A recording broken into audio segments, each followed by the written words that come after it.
ఇఫ్తార్ విందు ఇవ్వడం అనే సాంప్రదాయాన్ని దశాబ్ద కాలంగా కొనసాగిస్తున్నామని సీఎం చంద్రబాబు అన్నారు.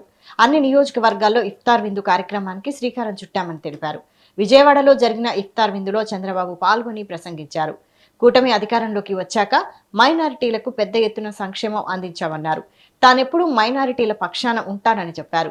ఇమాం మౌజంలకు గౌరవ వేతనం ఇవ్వడం అనే సాంప్రదాయానికి తానే శ్రీకారం చుట్టానని చెప్పారు.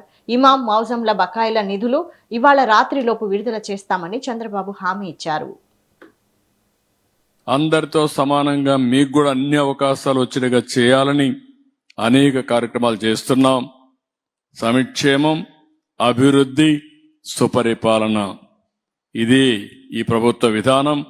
దీనివల్ల ఎవ్వరికీ ఇబ్బంది లేకుండా ఇంకొక విషయం కూడా చెప్తున్నా, నేను అందరి వాడిగా ఉంటాను తప్ప ఏ ఒక్కరి పక్షం కాదని మరొకసారి మీ అందరికి విజ్ఞప్తి చేస్తున్నాను.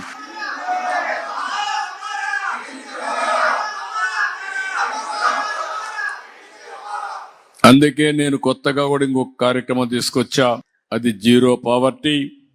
అదే సమయంలో ఆర్థిక అసమానతలు తగ్గించి అందరికీ మెరుగైన జీవన ప్రమాణాలు ఇవ్వడం.